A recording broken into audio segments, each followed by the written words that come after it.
dans le canton Sobara composé de 19 villages dans la région du Hambol. Absence d'établissement secondaire qui impose aux écoliers de cette localité un parcours de plus de 50 km pour leurs études secondaires. Une situation qui est sans conséquence avec des abandons scolaires et des grossesses. Ça permettra à tous nos enfants de rester auprès des parents et d'éviter ces fléaux qui sont dans la ville, à savoir la prostitution, la délinquance juvénile et tout autre. D'où l'édification d'un collège à Sokala, Sobara Mosquée avec la pose de la première pierre par le président du conseil régional du Hambol. Cette action du conseil régional rentre dans le cadre de la mise en œuvre de 40 projets de plus de 700 millions de francs CFA, dont 70% consacrés à l'éducation. À l'instar de Sokala Sobara, Niéméné va également bénéficier d'un collège. Les sous-préfectures de Fumbolo, Bassawa, Tortia, Mombrola, Djoulasso et Boniré bénéficient de l'achèvement ou de l'extension des établissements secondaires. Une visite de terrain du conseil régional a donc permis de constater les avancées des travaux. Ma satisfaction, elle est totale. Parce qu'il y a un mois, il y a 2 mois, tout était arrêté. Et dès lors que nous avons mis les entreprises en confiance, en affichant la volonté du gouvernement d'accompagner les populations du Hambol, ils nous ont compris. Et voilà que tout est en train de bien se passer. Et je peux vous dire que à partir de juillet, vous verrez les résultats, les premiers résultats.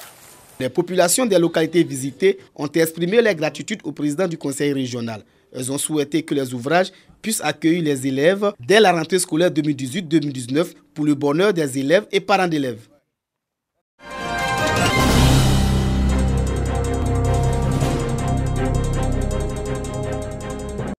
Troisième légion de la gendarmerie nationale, Bouaké, rencontre d'échange entre le commandement supérieur de la gendarmerie et la population. Rencontre qui s'inscrit dans le cadre du renforcement des liens armées-nation.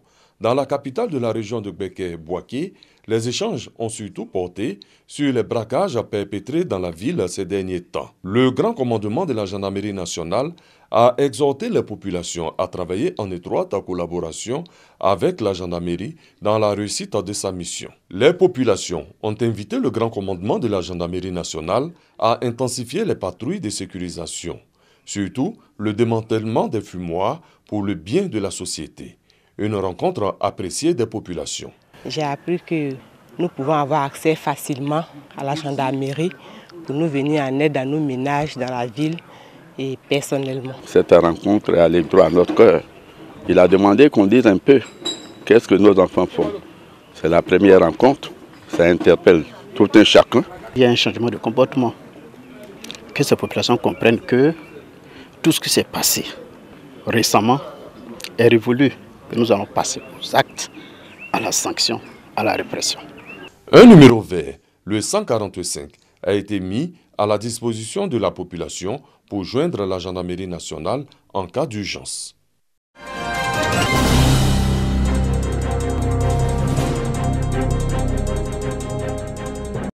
Deux ambulances pour améliorer les conditions sanitaires d'évacuation des malades des localités de Séchi et de Morocro vers les centres de santé.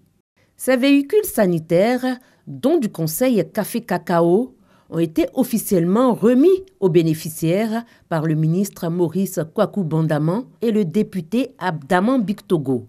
Dans la localité de Séchi, dans le département d'Agoville, la remise des clés de l'ambulance est un ouf de soulagement pour les populations. C'est la fin désormais des difficultés pour évacuer les malades dans les centres de santé. Cette action est saluée par les populations. Pour le ministre de la Culture et de la Francophonie, Maurice Kwaku Bandaman, le bien-être des populations est une priorité pour le gouvernement. C'est des offres du conseil Cacao Café et à travers le Premier ministre, disons merci. Nos parents de Séchi, dans le département d'Agoville, et de Morocco, dans le département de Tiassalé, sont reconnaissants à l'endroit du président de la République, du Premier ministre, pour ces dons. Au nom des populations, nous prenons l'engagement de prendre grand soin de ces ambulances, de telle sorte qu'elles puissent profiter à la santé. La seconde ambulance est remise au centre de santé urbain de la sous-préfecture de Morocro dans le département de Tiassalé. Là aussi, population et autorités locales se sont réjouis de la fin des calvaires des malades qui étaient transportés jusque-là dans les centres de santé avec des moyens de fortune, notamment à vélo, à motocyclette, en brouette ou en tricycle. Le directeur départemental de la santé et de l'hygiène publique de Tiassalé, Dr Eugène Kofi, a indiqué que cette ambulance reçue facilitera les conditions d'évacuation des patients. Cependant, il a plaidé pour que 2 autres centres de santé de la sous-préfecture, à savoir les villages d'Aïroua et de Kondjebouman, aient aussi leur ambulance, eu égard aux distances à parcourir et à l'état dégradé de la route. Ce don des 2 ambulances à la région de l'Agnébi-Tiassa est une réponse du gouvernement aux préoccupations des populations rurales en vue de l'amélioration de leurs conditions de vie.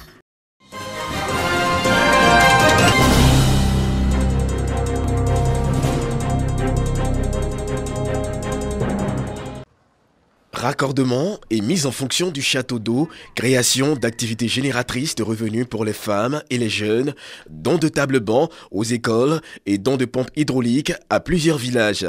Des actions en faveur du développement de Fumbolo, commune située dans le département de Dabakala. Des réalisations qui ont valu au maire de la localité, Makura Koulibaly, sa distinction de 2e meilleur élu local du prix d'excellence Alassane Ouattara, édition 2017. D'où cette journée d'hommage et de reconnaissance des populations à l'endroit de toute l'équipe municipale. Félicitations à toi, chère petite sœur. Que le jury de ce prestigieux prix ait porté son choix sur ta personne en 2017 ne me surprend guère, vu l'excellent travail que tu as pu effectuer en si peu de temps et avec les modestes moyens avec lesquels tu as dû travailler.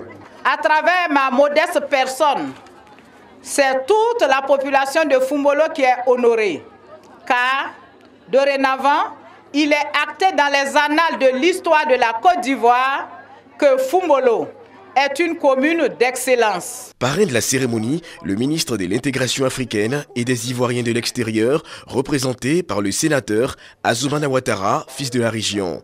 Occasion pour les autorités locales de féliciter et d'encourager la lauréate pour son engagement. J'avoue que le ministre est un homme très heureux parce que c'est une de nos sœurs qui vient d'être primée parmi tant d'hommes. Je lui souhaite beaucoup de courage. Nous invitons les maires de la famille RDR de faire comme Madame le maire de Fumbolo. Message de paix et de cohésion sociale, don de présents au premier magistrat de la commune et danse du terroir Djimini ont meublé la cérémonie.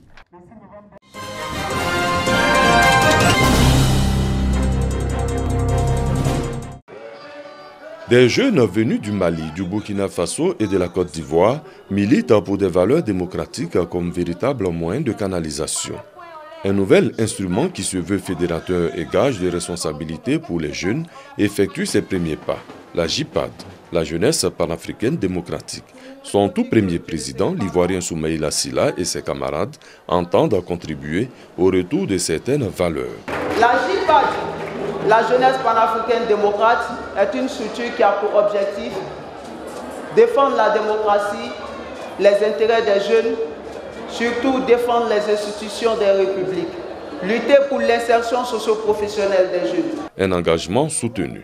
Dans la lutte, dans le combat, dans la vérité, dans la sincérité, on peut devenir quelque chose.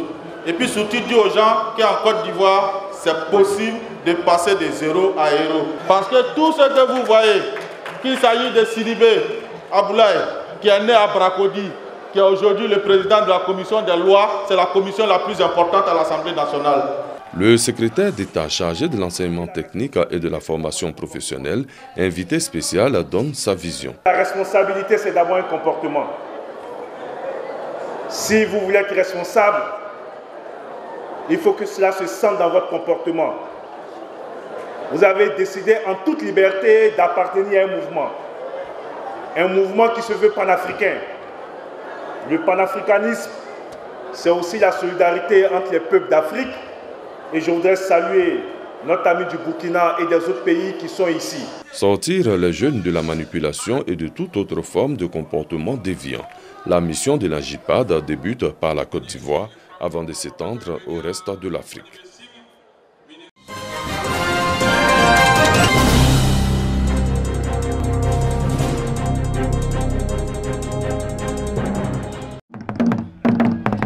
Du 10 au 12 mai prochain, le département d'Adiaké va vibrer au rythme de sa richesse culturelle et touristique. Ceci avec la 3e édition du LF Festival d'Adiaké. Un festival de promotion gastronomique, économique, touristique et culturelle. LF Festival, c'est aussi de l'aspect sportif, avec la course de pirogue qui mettra en compétition 24 villages du département d'Adiaké. Pour cette 3e édition, le comité d'organisation met en avant la lutte contre la drogue en milieu scolaire. À cet effet, des campagnes seront menées à travers le théâtre dans les écoles. Ce sera aussi un sujet de débat où il va y avoir des échanges, où il va y avoir des témoignages de ceux qui ont pu s'en sortir et des conseils des spécialistes, des professionnels pour aider la jeunesse à se prémunir un peu de ce fléau-là. Le festival draine un peu sur Adiaké, des rois que nous avons. Vous savez, sur le Congo, une de nos richesses principales, c'est les royaumes. On a plus de royaumes que nulle part ailleurs et c'est l'occasion justement pour nos rois de se faire connaître des populations. Pour la réussite de l'événement, LF Festival bénéficie du soutien de Côte d'Ivoire Tourisme. Cette institution décide d'inscrire ce festival sur le circuit touristique national. Et c'est aujourd'hui l'occasion avec LF Festival qui est un prétexte pour découvrir mieux Adiaké, les différents royaumes et toute la culture. Aujourd'hui, on ne voyage pas pour aller découvrir des plages, hein. On voyage pour connaître l'autre. On voyage parce qu'on a quelque chose à tirer des autres. Et c'est ce que nous voulons mettre en avant. Et nous souhaitons vraiment un grand succès sur cette ligne de la découverte. LF Festival ou encore le Festival de la course de pirogue est une initiative de la mairie d'Adiaké qui entend promouvoir la destination de cette ville lagunaire. Déjà, des dispositions sont prises en vue de faire de cette édition une réussite. Plus de 10 000 festivaliers sont attendus.